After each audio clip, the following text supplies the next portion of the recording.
Okay, ladies and gentlemen, very good afternoon to you all. Thanks for being here. We're going into a very interesting field of hacking, actually hacking people. Well, how should I say, fixing people rather. We're talking about prosthetics. Now, prosthetics is when you crash your bike and you lose your leg and you get another technical one. That's the typical use of prosthetics in the West. There are other countries, war-torn countries, countries with a lot of natural disasters, developing countries where basic health care is not at Western standards. These people have health problems with diabetes, gangrenes, infections. In war-torn zones, we all know the stories about landmines. And there are other areas where, due to massive natural disasters, landslides, earthquakes, people get wounded. People have to cut their legs off, their arms off, and unless here, where we've got health insurance that at least pays you a basic prosthetic implement at the cost of some 2,000 euros, maybe. They don't have health insurance. They don't have the money to buy these expensive implements that we've got. We've been working together here at Amsterdam Fab Lab with a group in Yogyakarta. HONF, they're called. HONF is an abbreviation for the House of Natural Fiber. The House of Natural Fiber came to us to learn about prosthetics. Because, here we do, we create these implements at costs of 50,000 or even 200,000 euros per piece. They wanted to know how do we do that, and they wanted to find a way how they could implement making prosthetic implements there in Indonesia at a very much lower price. But first, of course, they had to understand what our high-tech implements are all about. And this is a short film, and I would now need the audio of the laptop, please. Avi, alsjeblieft, kan ik even... Hey, kan ik even het geluid van mijn laptop hebben? Dankjewel. This is a promo film of a modern high-tech arm implement controlled by the nerves through electronics. I suspect that the whole film is some kind of clever animation. That's where technicians and biomedics want to be in a couple of years' time. But technically, this kind of thing is certainly doable. The world's fastest, most powerful body upgrade.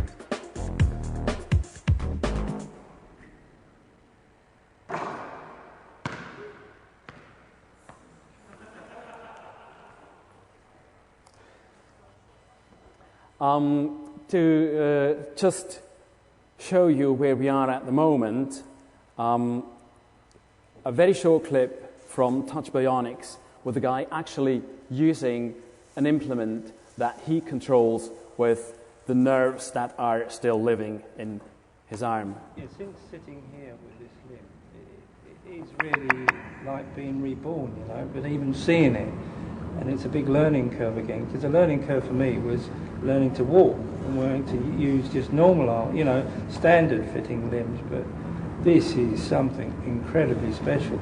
And at the age of 53, I think that's pretty good, I think. My kids will be in awe. I mean, everyone around the road will want to come and see me. I mean, it won't be a freak show because I just think that's fantastic. I do. And I think if I can master this, I'll be able to cut my food up.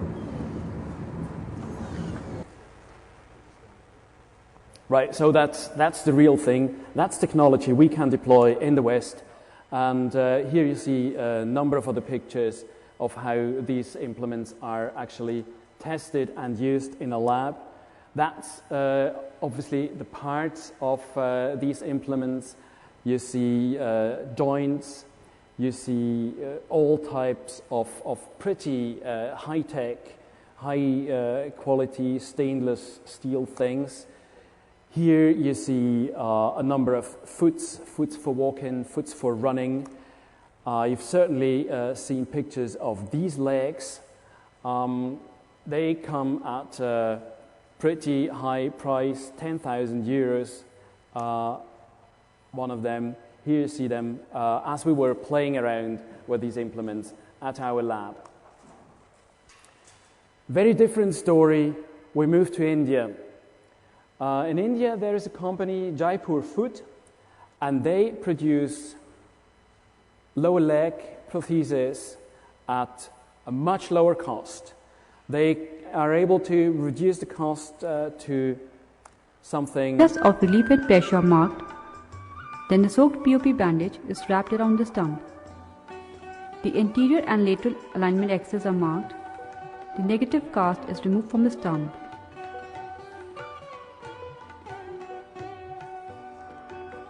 This cast is fixed on a wall frame and the mandrel is put in the center of the cast in reference to the alignment axis.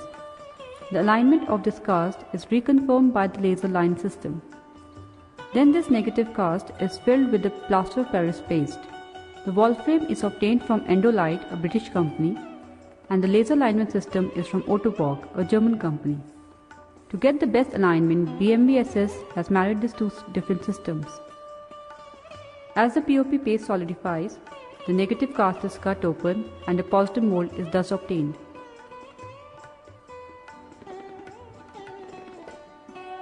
This is modified as per the markings, which are marked at the time of taking the measurement, and is given the exact shape of the stump of the amputees. This modified positive cast is then fixed on a vacuum forming machine. This is then covered with a heated EVA sheet, which is formed by vacuum to get an exact fitting soft insert. Now this positive cast, covered with EVA soft insert, is again placed over the vacuum forming machine. This is now draped with a heated HDPE sheet, which is again vacuum formed to get the exact shape of the stump, providing excellent stump socket interface. BMVSS has imported the total vacuum forming system from Germany to get closest fitting sockets. This HDPE covered positive mold is again fixed on an alignment apparatus and it is extended into a full prosthesis size.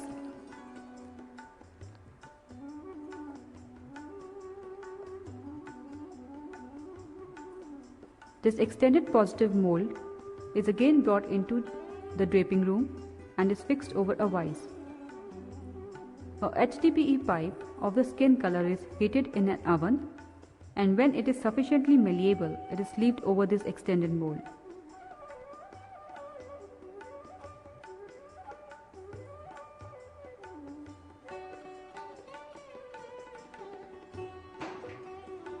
The plaster is then removed, and the extra material from this limb is also removed.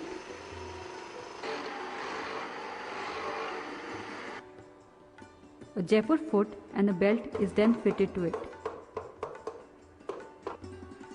This prosthesis is then worn by the patient and the height of the prosthesis is checked.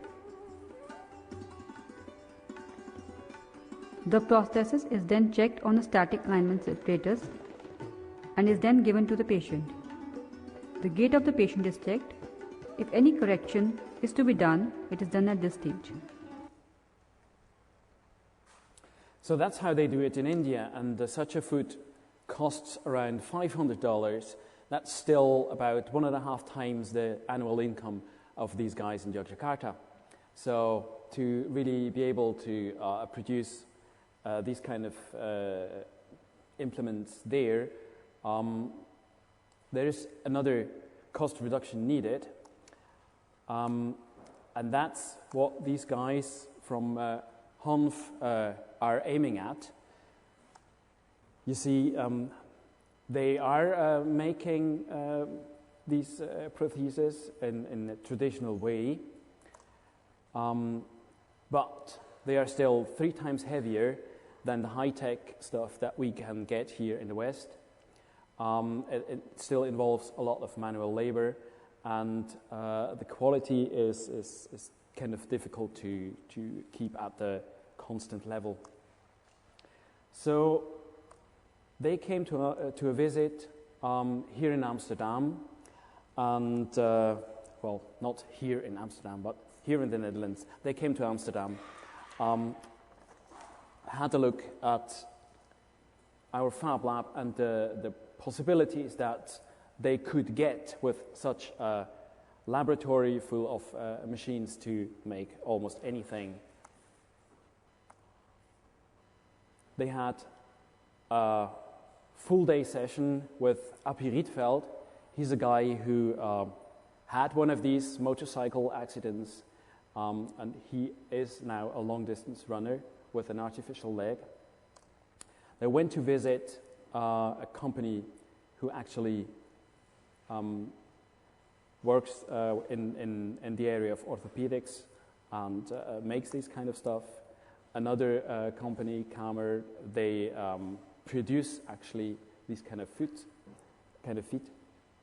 And they learned quite a number of things, and I'd like to highlight just one thing here, that the whole alignment of the artificial implement to the natural body of the patient is highly crucial, so that the forces that we normally can sustain with our limbs can also be sustained with the prothesis. At the end of their visit, and with the knowledge they have themselves, with the knowledge they got from the Fab Lab,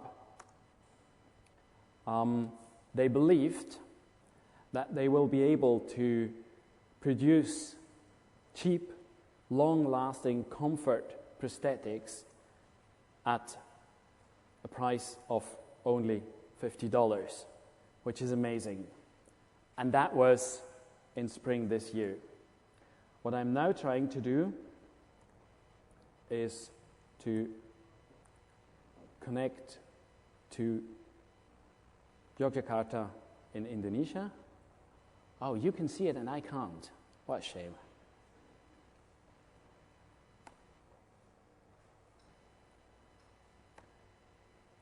They're saying they're ready. So I call Yogyakarta.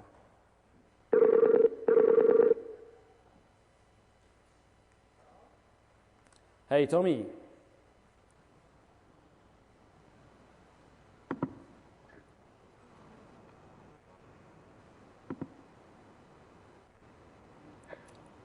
Hi, guys. Hello. Hello. How are you doing? Try to, I'm not trying to do any silly things now, like tilting my laptop to show the crowds and so on.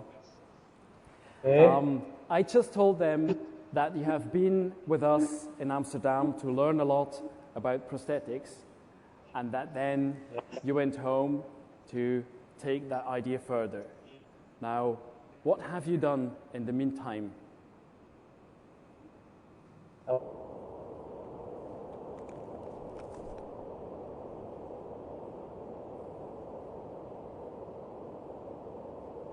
My name is Tony, and this is from House of Natural Fiber. So, as what Peter explained about our project during his visit in Fab Lab in Amsterdam, we not only the machine in Fab Lab Amsterdam, but we also get some knowledge and information, etc., from Dr. Marcel Conrad, the Foxtrot Orthopedic, and also Mr. Kamer from Kamer Orthopedic, and also Appie Rietveld is one of the prosthetic user. So continue what we have learned during this stay in Amsterdam. We intensively talk with Yakum Rehabilitation Center in Yogyakarta, But I'm sorry that for today I cannot present the director of Yakum Rehabilitation Center to talk with all of us here. But more or less, maybe what Peter explained about Yakum Rehabilitation Center and what they do is, I think, is more or less represent what is Yakum is. So maybe we continue with what we have progress with Yakum. That during our last meeting with the director and all the Yakum staff, we have a lot of input from them that they do making prosthetic and also they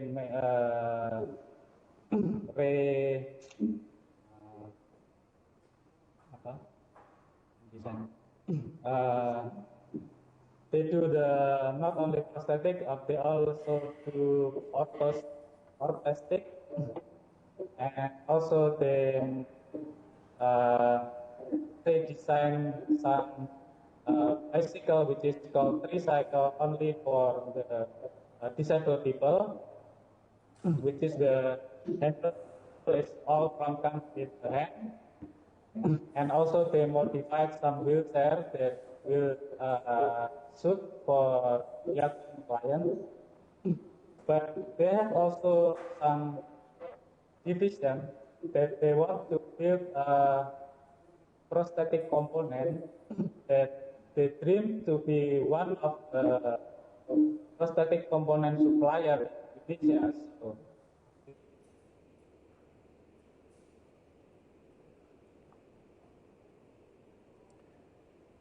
okay, Tommy, I think I'm losing you there.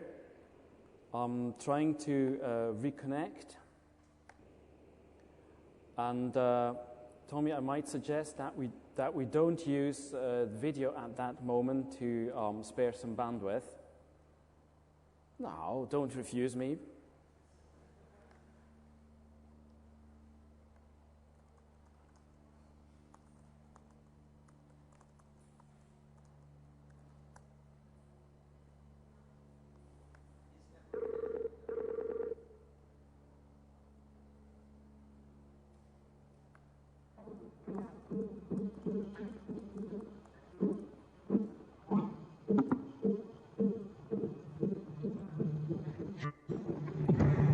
hello. Hi, Tommy, you're back. Okay. Can I suggest? Sorry for Indonesian action. Can I suggest that you don't use the video camera at the moment? Okay. And I then would like to show the people here the photos that you just sent over. I think they're sitting somewhere on my desktop. Yes. So from the picture that I have sent you, one of it is a laser alignment for adjusting the disabled people. That Yakum will never buy this kind of device because it's very expensive for them. So what we have meeting with Yakum, also Alex Shaw have also a meeting with all home and also with the director of Yakum staff, that we plan to build or re-engineer the laser alignment with the tools and also with the equipment that Fab Lab have to re-engineer the laser alignment so that Yakum someday have their own laser alignment.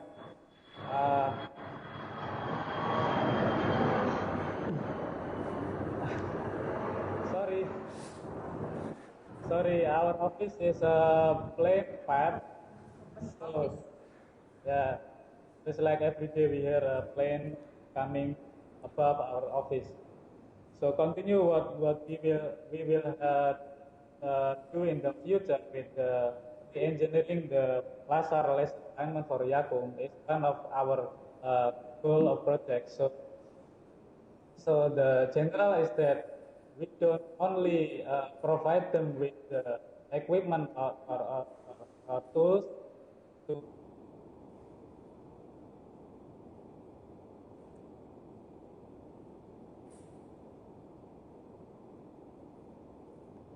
very useful for them to create components or parts or something like that. So that's one of our project.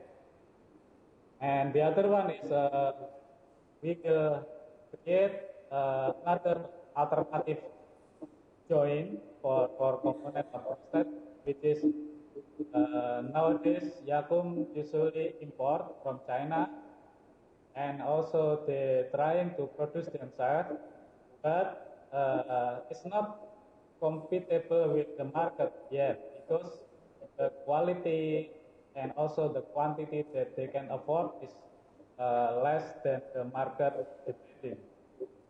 So we are thinking about the alternative joint or alternative components, and also we trying to do material research, which is come from local material, which is we can found in Yogyakarta or in Indonesia, that in the future we can use this local material, which is cheaper and more easier for Yakum to develop prosthetic, orthestic, and also component.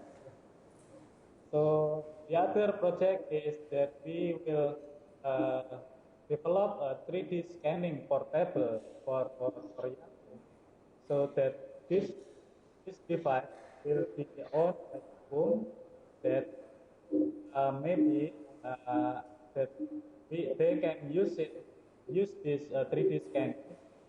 They can come to the client, which is the client is mostly from the village and also come from the poor level of societies in here. So Yakum can bring this 3D scanning portable device to client in their home, and they can do alignment, they can do the scanning and etc. And they will have this information, and they have the measurement, alignment, and everything, so that they can develop the prosthetic for this client in Yakum workshop and also in Fab Lab workshop in future. So yeah, basically that's most of our project in the future that we would like to work with Yakum. So maybe you want to add. Excellent, Tommy. Thank you very much. That's an excellent and very interesting upgrade on the progress you made. So what are the next steps actually that you're really going to do? When are we going to see, the first implement? And I've lost connection again. Trying to get him back again.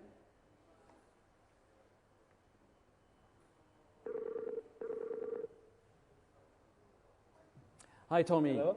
So my question is, when are we finally going to see the first prosthetic implement that you have produced down there in Yogyakarta? What's your estimate? Okay. And now we're still in progress to do some research about the condition in here, what they need, and what the thing we can find here, and some partner that we can collaborate. Yeah, and but maybe there is one idea that maybe you have the link from the YouTube that you can show to the audience about the bicycle parts prosthetic. If you have the link, Peter. Yes, so, I do have it. yes, I'll just fire it up and show it here. Yeah. This is one of the most possible kind of prosthetic that we can develop in very short time. But we plan, after the research of material, research of parts and everything, we plan to have one of the developed prosthetic which is cheapest prosthetic, maybe in the beginning of 2010. So this is the most possible schedule for us. Also for Yakum. and also for Yakum. But for the bicycle parts type of prosthetic, this is the most possible kind of prosthetic that we can develop in very short time, because we have all the bicycle components in here, and we have like second hand bicycle and parts and components. And also we have found the extra material that we will use it, like kind of, if you know, kind of material that we always use for a mouse pad, which is we can find it here as well, so we can use it for the bicycle parts prosthetic. So Okay, Tommy, thank you. The connection line is dropping again, so I think we leave it there at the moment. I'm not quite sure if we would be able to handle question and answer sessions with participation of Yogyakarta. Here they come again.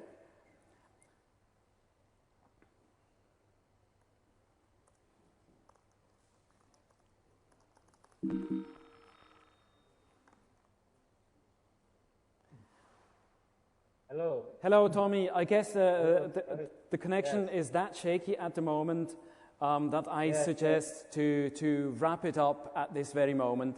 Thank you very much, Tommy, for being with us and sharing your progress. And I'm sure there will be another occasion in another month or two to get back to you and see what you have done with this bicycle prosthetic implement. Yes. Thank you very much, Tommy. It was a pleasure to have you here. Good night. Thank you, everybody. Bye.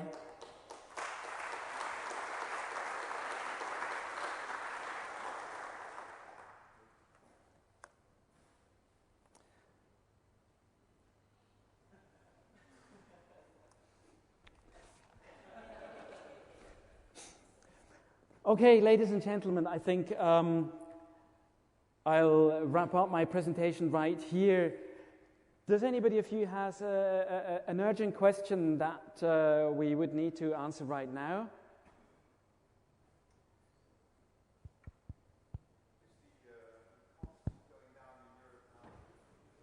The cost in Europe is not going down because the tendency in Europe or in the West in general is going into more high-tech, more nerve-controlled, more sophisticated, while in the developing countries it's really just the need to just get these implements. Yeah, but you have multiple handicapped people and children that probably won't actually use the high-tech stuff, so it could be a solution for them. It could very well be a solution, certainly. Well, healthcare is getting reductions on what they can invest for those people. This is an interesting point. So, yeah, we might want to pick that one up. More questions? Hi, you've talked about lower leg prosthetics, but is there any possibility of a €50 arm prosthetic? What is the difference in technology between the leg and the arm? We started with obviously with the lower leg implement because that's where most we've got the biggest number of patients. We would probably have to look into the arm and hand implement very closely to see what would be achievable in terms of, we would be talking about kind of a fixed lower arm implement, not like moving fingers and that kind of thing. Then certainly it would be possible to bring costs down there as well. More questions? You may have censored. thanks.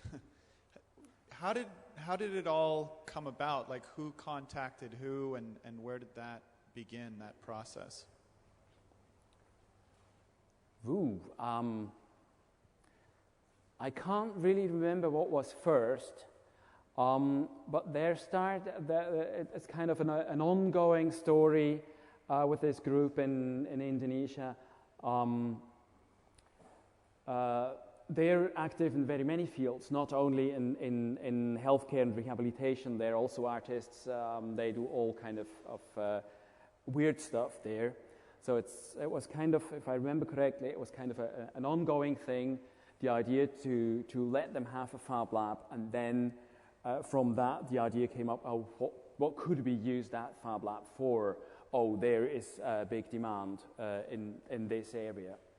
So I guess that's how the project came about.